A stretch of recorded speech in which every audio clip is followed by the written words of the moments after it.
नमस्कार बंधुरा आपनारा सबाई केमन आছেন।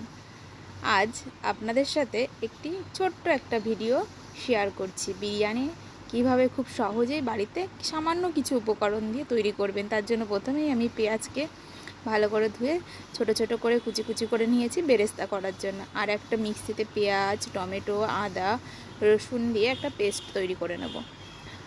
আর आलू केटे नेब। एदिके आमार रसुन, आदा, पेঁয়াজ, रसुनेर पेस्ट तैरी हो गेछे। एदिके आमी चाल निये निয়েছি। चालटाके भालो करे धुए निते होबे। एबार आमी एकटा हाঁড়িতে जल, जिरे और तेजपाता दिए किछुक्षण फुटिए नेब जलटाके। तार मध्य एकटु लवणও दिए देब। और एदिके आमी मांसटा भालो करे धुए निয়েছি, एकटु लवण दिए आमी मेखे राखबो। एदिके जखन जलटा फुटबे तखन एकटु आमी सादा तेल दिए देब, ताहले ना भातटा कखनो लेगे जाबे ना। एदिके आमी राइसटा चालटा दिए दिलाम। एदिके आमार राइसও कमप्लीट हो गेছে। एबार आमी एकटा एटाके आमी नामिয়ে नेब जल झराনোর জন্য। एदिके आमी तेल गरम करे निয়েছি, पेঁয়াজ बेरेस्ता करे नेब। एदिके देखुन कि सुंदर लाल लाल करे भाजा हो गेছে ना पेঁয়াজটা। एबार सेई तेलेर मধ্যেই आमी आलू दिए देब और एकटु सामान्य लवण दिए देब। दिए एटा भालो करे एदिके लाल लाल करे भाजा होते थाकुक। और ओइदिके आमी आरेकटा मशला तैरी करे निই। একটা বাটিতে কিছুটা জল নিয়ে নিয়েছি। এবার নিয়ে নেব লবণ, হলুদ, স্বাদ মতো লবণ, হলুদ, জিরে, ধনের গুঁড়ো আর লঙ্কা গুঁড়ো। যে যতটা পরিমাণে ঝাল আর লবণ খান ততটা পরিমাণেই দেবে। এদিকে ওটা হয়ে গেল। এদিকে আমার লাল লাল করে আলুও ভাজা হয়ে গেছে। এবার সেই তেলের মধ্যেই জিরে আর তেজপাতা, একটা শুকনো লঙ্কা ফোড়ন দিয়ে দিয়েছি। এবার আদা রসুনের পেস্টটা আমি এর মধ্যে দিয়ে ভালো করে নাড়বো। নাড়তে নাড়তে যখন হালকা তেল ছাড়বে তখন আমি এর মধ্যে দিয়ে দেব সেই যে জলের মধ্যে যে আমি লবণ, হলুদ, জিরে, ধনের গুঁড়ো আর লঙ্কার গুঁড়ো রেখে দিয়েছিলাম সেইটা দিয়ে ভালো করে নেড়ে নেব। এদিকে আমার যখন মশলাটা কষা হয়ে যাবে তখন আমি মাংসটা দিয়ে দেব। মাংসটা দিয়ে ভালো করে কষিয়ে নেব।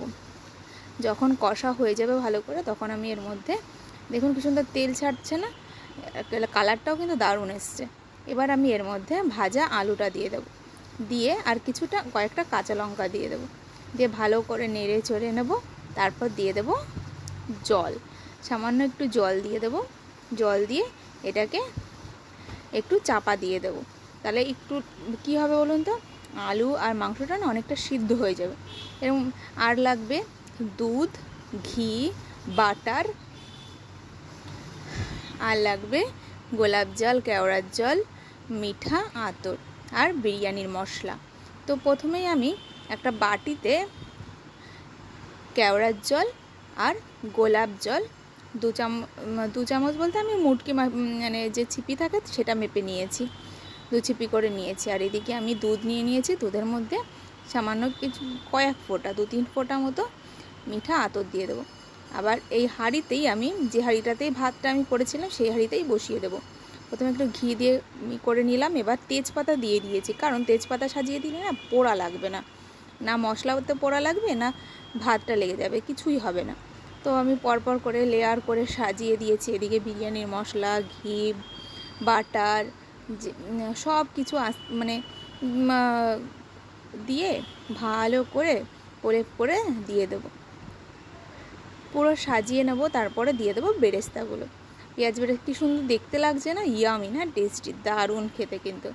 এবার ঢাকনা চাপা দিয়ে দেবো। এবার আমার না ফয়েল পেপারটা শেষ হয়ে গেছে, ওর জন্য ভারী কিছু দিয়ে চাপা দিয়ে গ্যাসে মিডিয়াম ফ্লেম কি একদম কমিয়ে দিলেই হবে। দিয়ে কিছুক্ষণ 20 মিনিট পর্যন্ত রেখে দেব। দেখুন কি দারুণ দেখতে হয়েছে না। বাড়ির বিরিয়ানি খেতে যেমন টেস্টি না, এরকম সুস্বাদু, দারুণ খেতে। তারপর থালায় পরিবেশন করব। এটা হঠাৎ করেই আজকে আমি তৈরি করলাম, কারণ আমার ওই যে বর বিরিয়ানি খেতে সে ভীষণ ভালোবাসে। সে আমাকে ফোন করে বলল ঘরে কি চিকেন আছে, আমাকে একটু বিরিয়ানি করে দেবে, আমি খাবো। ব্যাস, যেমন কথা তেমন কাজ।